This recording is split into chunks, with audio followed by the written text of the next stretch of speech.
Hi guys, uh, my name is Sagar. I'll be talking about hustler, hacker, hipster. Just building is not enough. Uh, I'm I'm someone who is coming from a non-technical background. So my first question to the audience is uh, just first question to the audience is raise your hand if you guys are from non-technical background. I just want to see how many of you are from non-technical background. All are from technical. Yeah, I see two hands. But they are not really technical. Yeah, that's great. That means everyone can understand some technical jargon, I can say. Yeah, that's good. Now let's move ahead. Uh, so I started my career as a digital marketer first, and over the period of time, I realized that I wanted more from my desires, and I figured out that programming is something that will allow me to go ahead and make a very good career out of it. I already had some experience in WordPress and website development, so I decided to move forward with the development side, coding side. I first learned HTML, CSS, followed by JavaScript.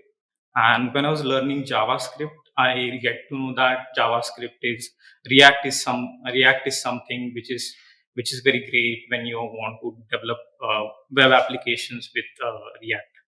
So, so fast forward to that.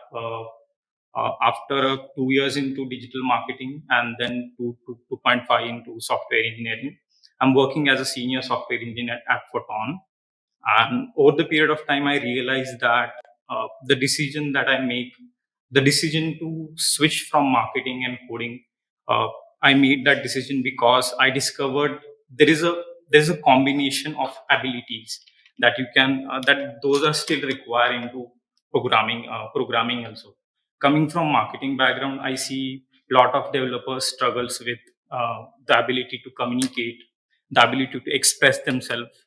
Uh, Coding is great, but having ability to express your thoughts in the meeting also, those are also important. So I will be sharing 3H. These are three acronyms, or you can say three names or three skills or abilities that will help you to become a better developer, overall better developer. So these are these three abilities. First is a hacker. So that's our core ability as a developer, that we want to become a hacker, a person who is capable enough to build and code things and can scale it to up to million users. And you need to make sure that your code doesn't break the production. So that's the core purpose or core skill of a hacker. Then moving ahead, the next one is hipster. Hipster is a person who can be a technical or non-technical, who is very good with designs, UIs, and in internal thinking how user is reacting with your software or a web application. Then next H is hipster. H is hustler. Sorry, a person who understands the user, the market, and will be able to do research and make a marketing decision when it's come to programming. So there are a lot of activities like refer and earn. So when you're building these kind of features for your web application or mobile application, you need to think from a user point of view, from a marketing point of view, that how these features are going to help users. So go just giving the names again. First one is hacker, the person who codes. Second one is hipster, the person who knows UI and very good with designs.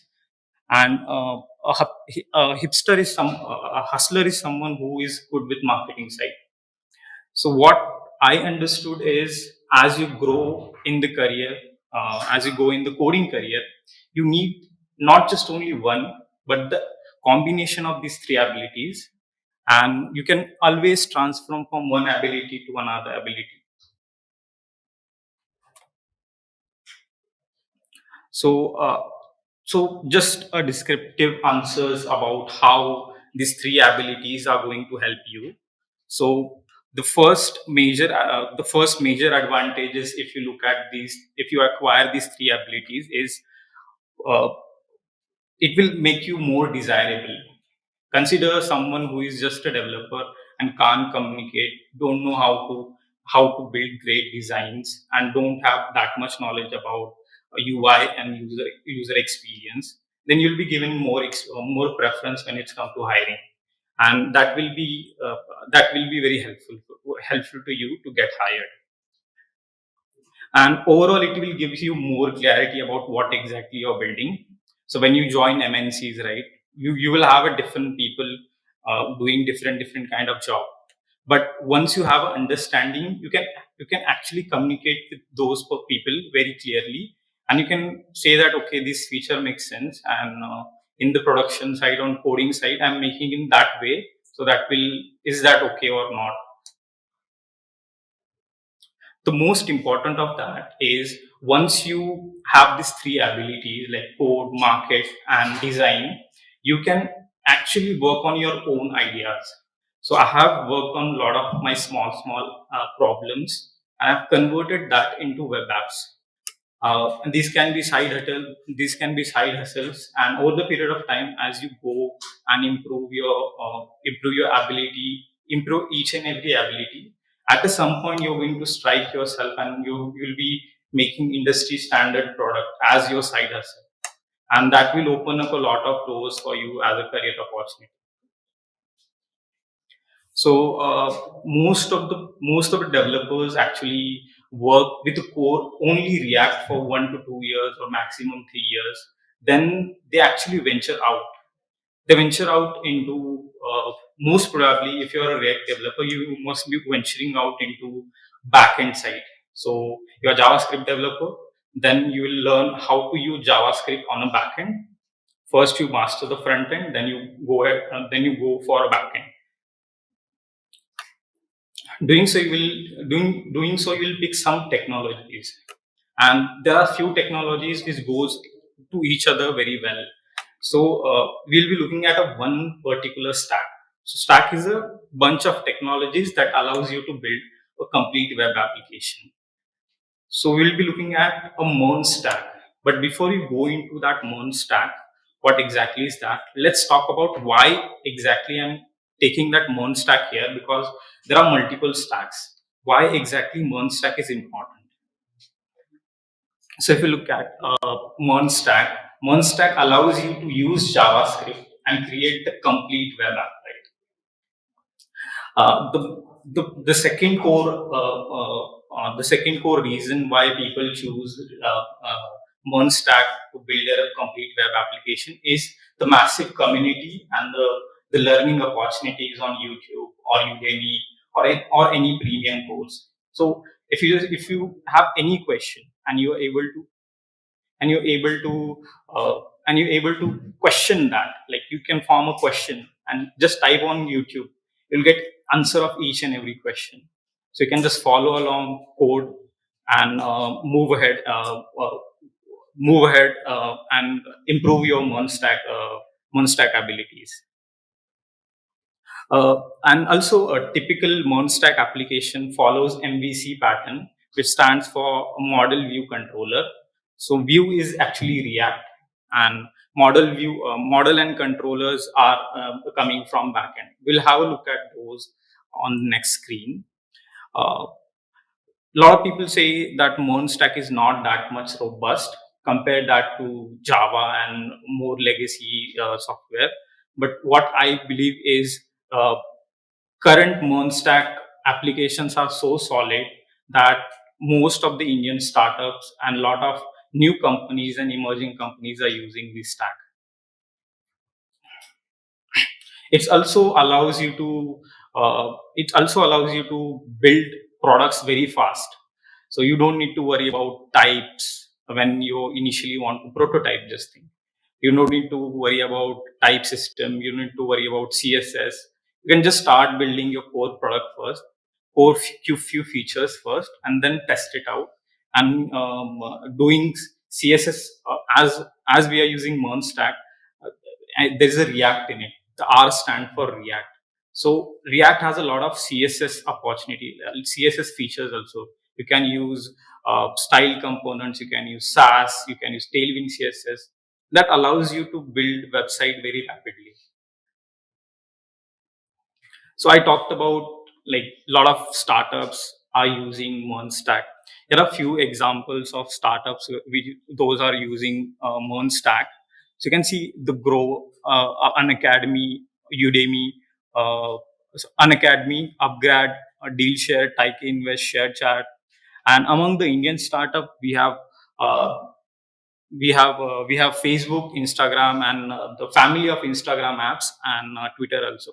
So all these web apps, if you see them, there's one more missing. Uh, it was small case, I think.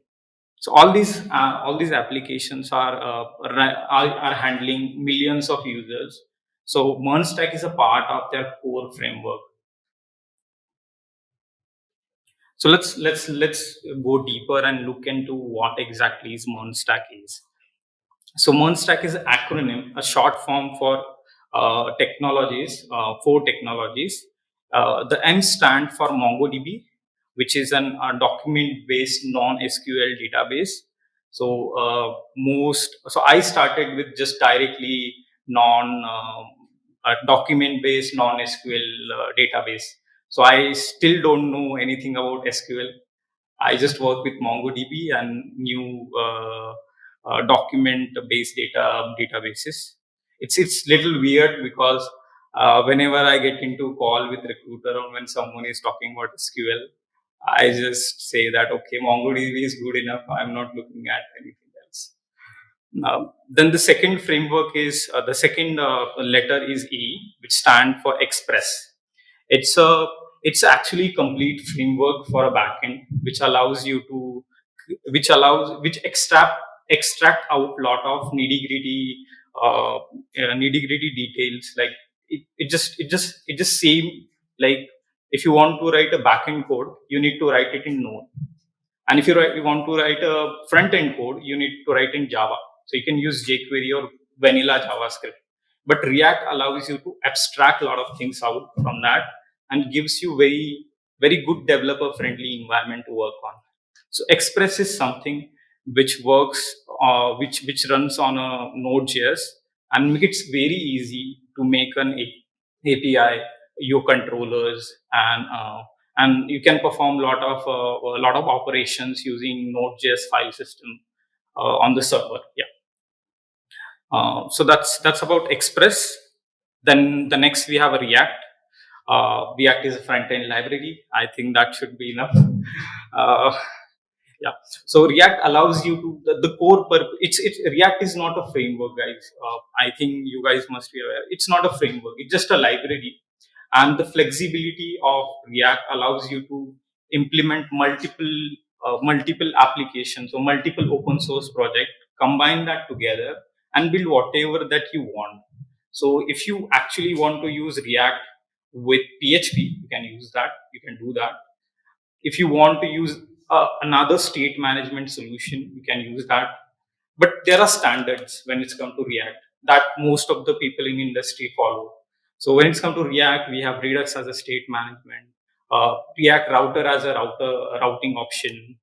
And if you want to do server side things, we have Next.js and server components. React is a very robust framework to build UI. And the last we have a Node. Last N stand for Node.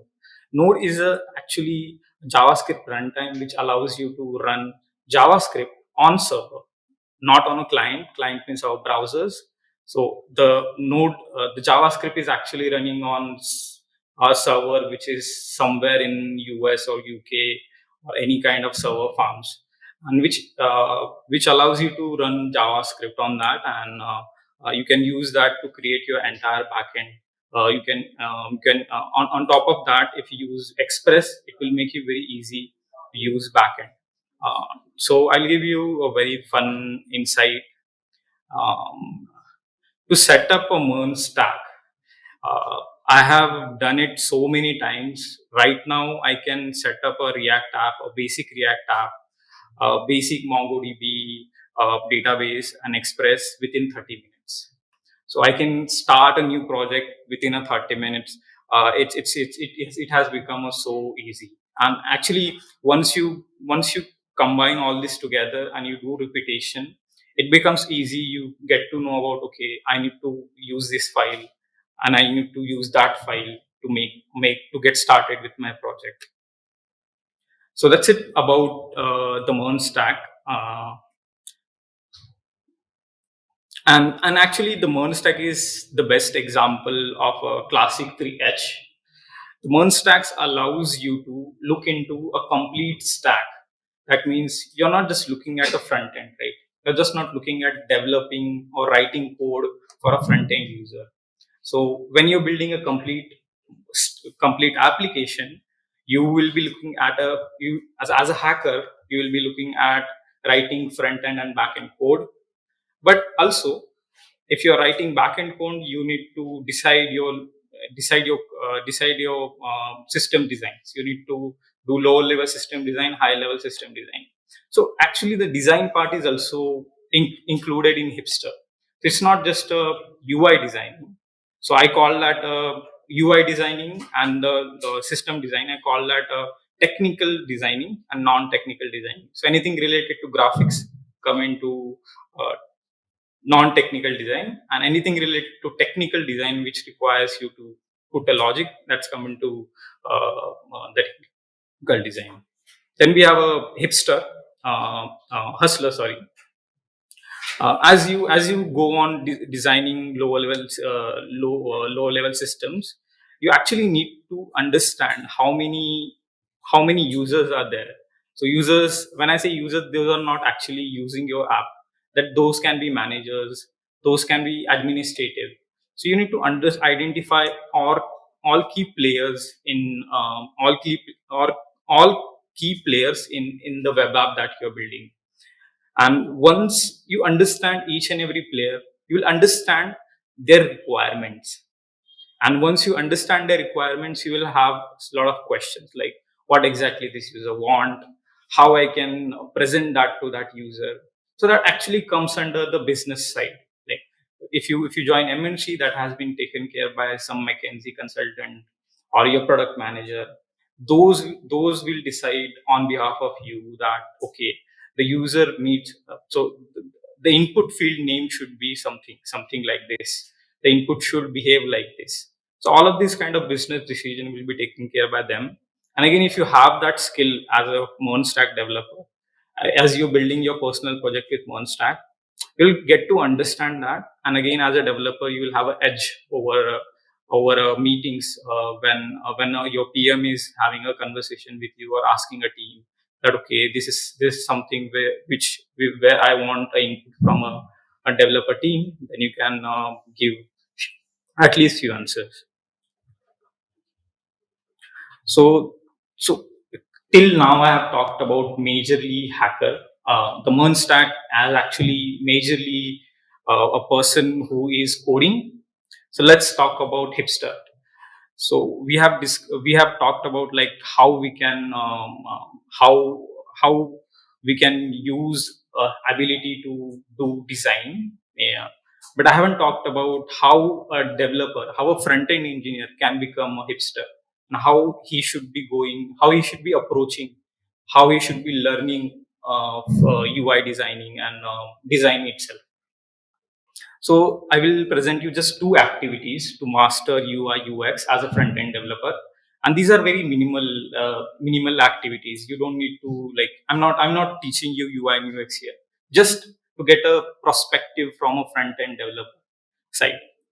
Uh, the first activity that you should do is just visit 3 websites daily and just observe them as a user, not as a developer, as a user. So if you go to youtube.com, you must have been going to youtube.com. So as a user, you are going there. So you have a problem, you have a question in mind, and you quickly want to search it, and YouTube gives you a result. So someone must have thought about that process and designed the YouTube layout in such a way that problem is solved, right? But just observing, the act of observation will help you to identify a lot of repetitive components. So you'll see the, the in the in the Indian startup ecosystem, the material design is not that popular. Flat design is more popular. There are few websites that you can use to achieve that, like daily. If you want to visit websites, you can actually subscribe to startup newsletter. They will send you a startups. Why I'm picking startups here? Because startup has a very small team and they want to work it very efficiently, and as they work efficiently, they build very good products, and they use mostly cutting edge technologies. And you will see a lot of new UI patterns coming from new startup. So the best example for that should be Cred. So Cred introduced the 3D layout. So if you use the Cred app, that gives you very 3D feeling. 2D combined with 3D. The previous app was very 3D. So you'll get these kind of insight. Crunchbase website, again, where you can find lot of companies, lot of URLs. And if you just go into LinkedIn and search for companies in Bangalore, the startup companies in Bangalore, you can visit their landing page and go to their website, observe their website, and get some insights on design, how they have building designs. The second part is about learning the tools. So you can always observe, but let's say you want to create a landing page for your side hustle. How will you go about that? You should just learn Figma. You shouldn't be looking at any other application to do UI UX, basic UI UX. Then normal Canva should be good to just manipulate with images. There are a few other apps like remove BG, which remove your backgrounds, and the YouTube should be fine for learning. You don't need to buy any expensive course to learn UI UX. These are some examples. I used this activity for almost 6 months, and I went from that UI to this UI, and this is still intermediate level UI. So I use the same methodologies to go from very dull developer who was not able to get his idea out on paper and then into code. Uh, the, yeah. So this was about 1 year ago, and I'm still doing this activity today. And you can see my design has been improved. This design is built by me yesterday. So this is emotional tracker application. So I'm just building this on React and MERN Stack. And I was able to get the project set up again in 30 minutes and build this UI almost in 1 hour. This is sorry. This is a TikTok downloader.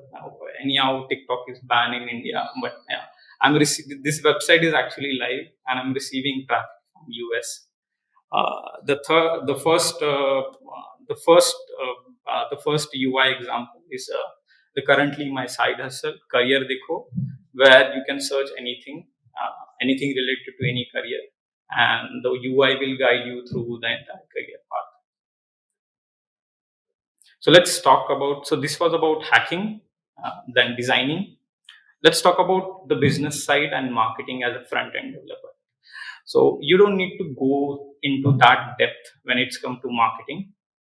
You just need to understand as a developer, the most closest thing to you in terms of marketing is actually SEO, stands for search engine optimization, where you need to make sure that you are using Google standards, you are using internet standards. So your web pages that you're making, Google and any search engine is able to crawl that. And you will find again a lot of videos on YouTube how you can improve that. Uh, and one more basic thing that you can do is whenever you think about any web application, you can just think from the owner point of view. Let's say your clients come to you and say that I want to build an application for a stock trading. I want to build an application to host my videos, host my courses. So if you think from an owner point of view that this product is mine, then you will start exploring few questions like, if I'm the owner, who is the audience? Like to whom I'm making this application. What is the market size of it? Is there any existing applications are there? I can go ahead and use those. I can look at those. The second activity that you can do is actually learning marketing, not actively but passively, and learning distribution. So the first activity in learning that you can do is just create your WordPress blog. You don't need to create that in React. Just create a basic WordPress blog, start sharing your thoughts, start sharing your technical as well as non-technical thoughts. Just one post a month will give you very good idea about how marketing actually works, because you'll be keen to share your blog post to someone else, but they are not interested in your blog post. So you'll figure out a way to market that easily. um, the and the and the next part is actually just sharing that on LinkedIn. So I'm assuming that most of you guys might be looking for a job or might be looking for opportunity. Constantly sharing whatever that you're learning is actually a marketing skill, and once you become good in that, you can actually share any thought, any technical idea easily, and that will open up a very good distribution channel for yourself and your next side hustle, or just next job opportunity. So I will suggest you to just stick ahead with WordPress. And when it's come to social media management and distribution, I just use this app called Buffer, which is just a basic app for scheduling. Just a reminder that how out of 10 people, one only has the ability to build, but out of 100 developers, only one developer has ability to design, build, and do market research. Thank you so much, guys. This is Sagar Jaid, and you can find me on LinkedIn.